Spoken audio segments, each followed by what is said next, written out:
Hey gang, a real treat today. I don't often get to work on these, but I've got in an early 60s original condition Strat. Oh, tone. Yeah, I know. It's a kind of Strat, and it's from the 60s. That's right, kids. All the space race era vibe you want at a price that's surprisingly affordable. So this is a Harmony Stratotone Mars model guitar. The Stratotone line had a bunch of different models named after various planets. The original version was made between 1952 and 57. That one was a solid body. This is later. It's hollow. The only player of note is Ritchie Valens, who sang La Bamba, died with Buddy Holly in the plane crash. There are pictures of him with one of the original solid body ones. That was really early days for a solid guitar. I mean, we're talking a couple of years before Leo introduced the Stratocaster, which is really interesting when you think about it, because Harmony at this point was an established company. You think they would have had a couple of lawyers on the payroll to go after things like this, but yeah, they said whatever. Leo took it, and of course this is not what you imagine when I say the word Strat now. I got into a discussion on Facebook the other day when someone posted a picture of a very young Howlin' Wolf. It was probably around 1952. He's dressed up in a nice dinner jacket and playing inside a supermarket for some reason. But we got talking about early, lesser-known solid-body guitars. And in that picture, he's playing a National Cosmopolitan, which came out at exactly the same time as the Stratotone. And I guess there was a bit of a race to come up with an affordable solid-body electric that could compete with the Gibsons and Fenders and be affordable enough to put under the Christmas tree. It prompted some interesting designs. Mostly they look kind of like Les Pauls, but except for one baffling thing, and that is they're all very, very small in the body size. And of course, Howlin' Wolf is a very big man. He's the same size as me. And the National Cosmopolitan is really small. I mean, if anything, it's smaller than the Stratotone. But of course, he's Howlin' Wolf, and you're not going to go up to him and say, hey man, you look ridiculous playing that thing, because that could be, injurious to your health. This guitar is the second generation, made from 1958 to 1965. 58 was when they went to the hollow body design. This one has two pickups. There were various pickup and control combinations and paint colors, some of which are rarer than others. Before 62, they had just a plain blank pickguard. That's when they added this black line around here. And there was a little atomic symbol with a music note in the center, which unfortunately in this case has been played off because it's kind of cute. It would make an excellent tattoo design. This guitar's history is the classic story of a young boy. He's watching television one night, Ed Sullivan comes on, and all of a sudden there's this band from England on there, and the next thing you know, he's on his knees and he's begging, please, please, please, you've got to get me something to rock out on. And that's how my friend Clarence came to possess this guitar. He's had it ever since. So with that story in mind, it's probably made in 1963 or 4. How much did they cost at that time? $98.50. So they weren't dirt cheap. That was about a month's rent in a lot of places in the US in 1964. This has been in a closet for decades. It was repaired once by a shop in Toronto at least 15 years ago. This crack on the bass side of the lower bout had some glue put in it then, but it seems like that repair didn't hold. It's open, it's not level.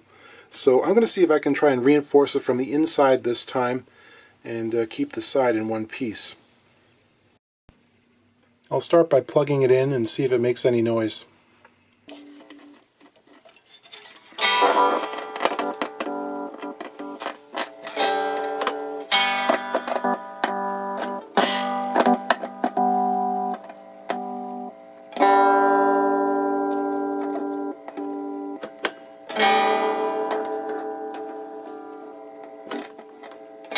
They didn't leave a lot of extra wire on this instrument. You can't pull up on that pickguard very far.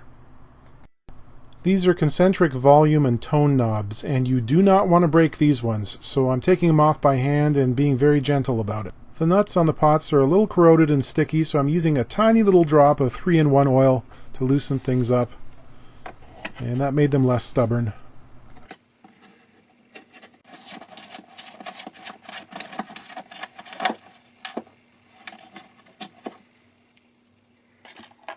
The total height on these pots is actually taller.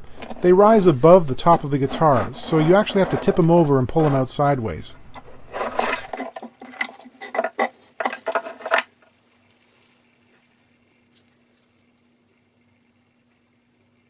I really want to remove the tailpiece here so I can gain access to this area in the crack, but it looks like the strap button has been pushed into the end block an inordinate amount. I've removed the screw and it's just not coming out. It's funny, I wonder whether this thing took a fall at some point. That might have been the start of the crack, and punched this into the relatively soft block, which is probably poplar. That's interesting. Get the old soft jaw pliers out here and see if we can influence it a bit more. Alright. Yeah, I think that's what happened. It's really countersunk. While I'm at it, I'm going to put a grounding wire in there as well, because there wasn't one previously. Getting at that break from the inside might be a little more difficult than I thought, because there's actually a block of poplar which has been conveniently glued right here in the center under the bridge, which completely obscures the area in question. Fun times. Just looking at the cracked area here, you can see just how far out of alignment these two sections are. The top portion is really pushed outwards. And the disconcerting thing is, I think the worst part of it is down here in an area below where I think the curved lining is. You know, if you've got some inexpensive steel rulers, you can cut them down and bend them into some weird shapes for times like this. And yeah, that lining is about just over 12 millimeters, so half an inch, which is kind of what I expected it would be. And the plywood of the top, just under 5. So yes, that's discouraging. The worst part of the crack really is under the lining there. I don't know, I'm going to try and get in with the dental mirror. Maybe I can bend that around the block somehow and shoot a light at it and check it out. One of these days when I'm feeling really rich, I'll buy a bore scope so you can join me on some of these interior adventures. I don't think I can get it on video. I really had hoped to use my little tuner clamp here to draw a cleat in, sandwich the side while the glue is drying and hold it all flat, but that's not going to be possible due to the triangular nature of the curved lining in there. So I'm going to have to come up with an alternative method that might not be quite so satisfying. Okay, I think I've come up with the plan. On a lot of these side fractures, it's almost like you need to clamp them in 3 different directions at the same time, and it's not easy on a curved surface like this. Sometimes it doesn't do just to push inwards and down. These sort of bulges kind of shift sideways, so it's almost like you want to apply lateral pressure at the same time to get the best sort of mate between the two pieces. So what I've done is I've got my ratcheting strap clamp here, which will encircle the entire body.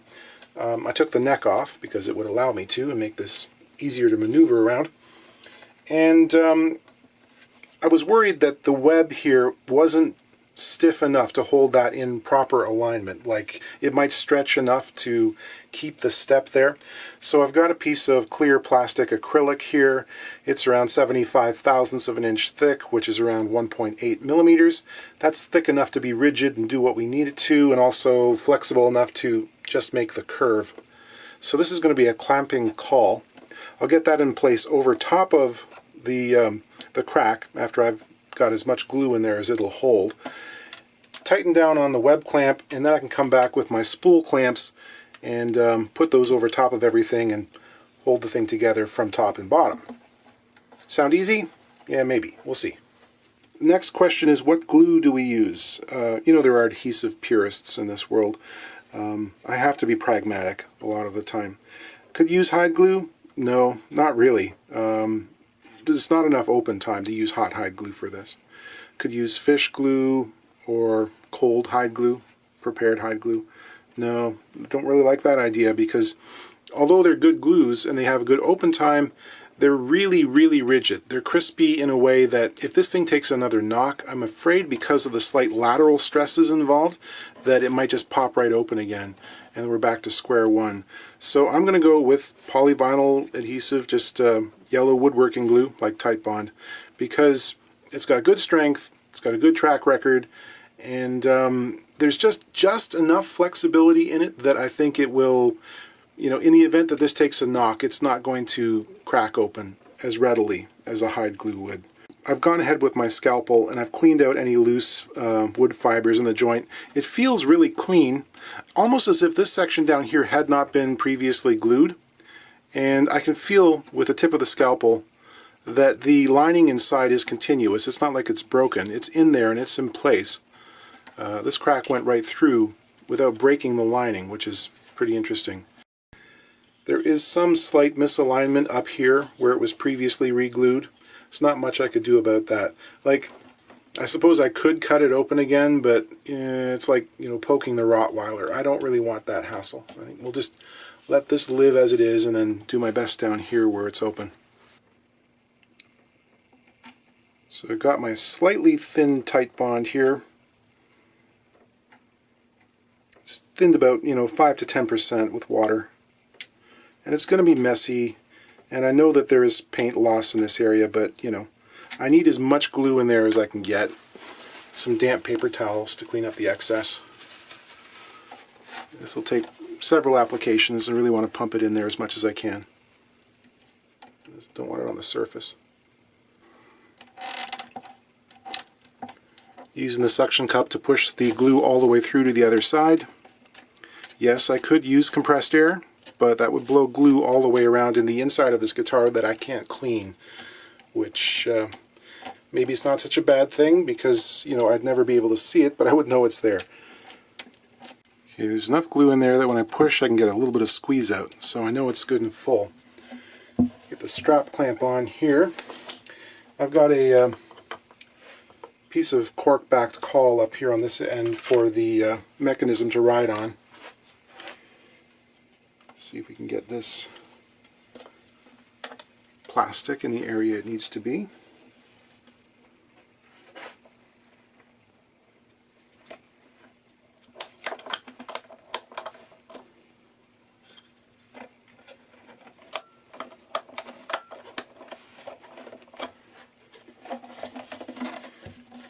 Adjust that so it's just in the right spot.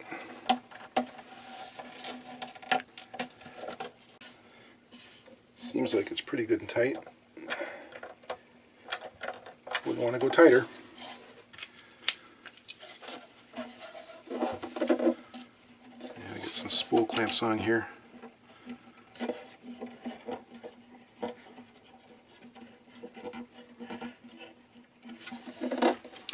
I get an awful lot of requests from people, a lot of correspondence.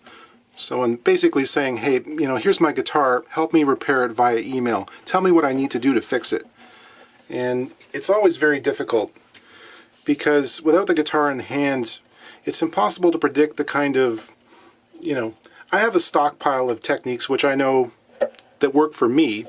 I don't know if they'll work for the person who I'm talking to.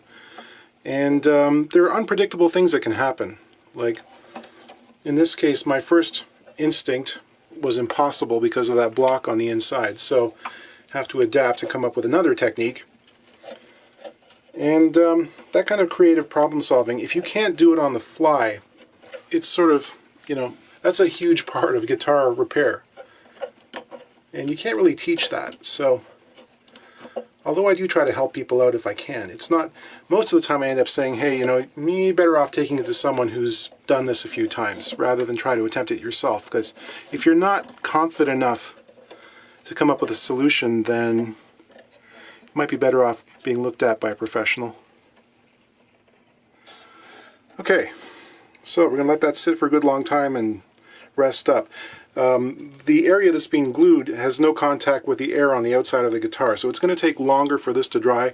All that water has to be absorbed by the wood and or go through on the inside. So it'll take, I'll leave this for at least a day. I want to plug up that weird hole from the strap button, and so I'm drilling it out slightly to make sure the side walls are parallel. And imagine my surprise, there's something weird down at the bottom. It looks like white plastic. I have no idea what that's doing in there. Never seen anything like it. See if we can clean up the electronics a little bit. This sleeve here that they're using to hold the wires together initially I thought it was surgical tubing because it's kind of rubbery and it's got a greasy feeling to it. But no, I don't think so. It's some other kind of insulator.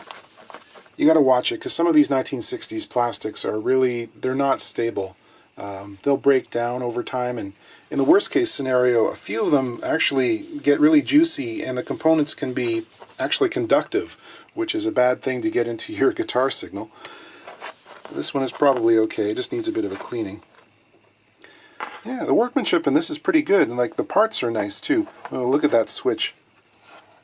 That's pretty oxidized. We'll get in there with all the contact cleaner. But no, the workmanship's good and the components are nice. Like these resistors here, they've got tubing on the ends and also on the capacitors. And those are pretty hefty pots. And there's a date code. 1376333. Okay, so 137 is CTS, Chicago Telephone Supply. CTS pots. 63 is the year, so it's 1963, and 33 is the week. So that would be August of 1963. That's pretty good. So yeah, I'm going to get in there with a cleaner. These things still turn okay, but they could be better. And obviously we want to get the corrosion out of them if we can. This switch is the one thing I might change. It's really kind of rinky-dink. The plastic is, again, the plastic is a little bit greasy as well. It's very corroded. So I might swap that out for a Switchcraft jack. In terms of contact cleaners, Deoxit is the recognized champion. But sometimes when you've got really grungy pots like these, it helps to use the inexpensive hardware store stuff first. Basically, you're using it as a pre-cleaner to flush out all the crud. And you can save the really expensive stuff for last. So just get as much in there as you can and work it back and forth. In this case, both sides of the pot. Same thing on the switch. Hose it down really good, get in there with a little brush, clean it all up and work it back and forth until things free up. Desoldering the leads from the jack. In this guitar they used a nice shielded metal cable for the grounding. Putting a little bit of pre-tinning on the hot lead there. Pre-tinning it, well, does a couple of things. Once I've got the wire situated where I want it, I can use it to basically tack solder it in place, just so it's not going to go anywhere. Then I could come back with the solder and really get it heated up and fill up the little hole. For the ground lug, when working with this cable, it's nice if you can grab a pair of pliers and bend it over into a bit of a hook. You're not actually pinching the wire in place, but it gives a sort of curved area to hold that wire against. Good solid contact for the braided cable.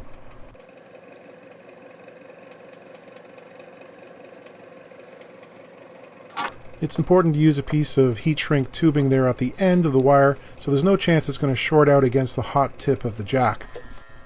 Testing to make sure everything's functional. The signal from the neck pickup is kind of weak and unexciting, but them's the breaks.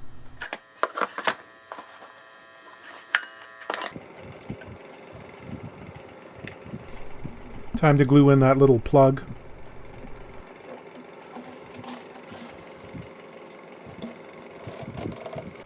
While that's drying, I'll drill a hole for the wire that will ground the tailpiece. It'll get connected to the back of the volume pot.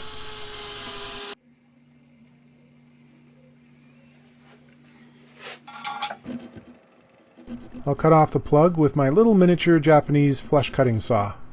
I really like this thing. It's from Lee Valley. It's time to pull the wiring harness back in place. On this guitar I took a suggestion from a viewer on my last video and used a little dot of super glue to adhere the spiked retaining washers in place on the bottom of the shaft of those pots. It worked perfectly. Thank you very much. Excellent tip.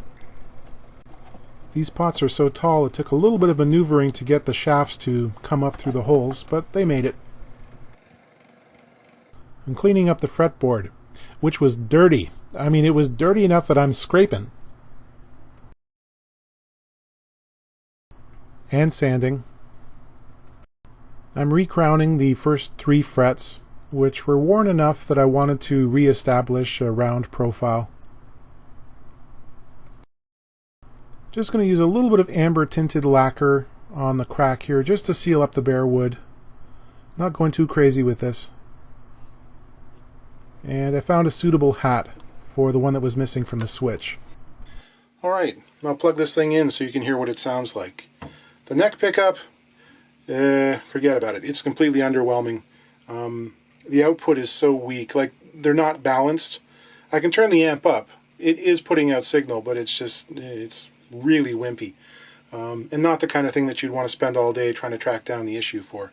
So, you know, we probably didn't even need this switch tip. Just put it over to the bridge, leave it like that forever, because this is where the magic is. This is a really fun pickup. I like this one.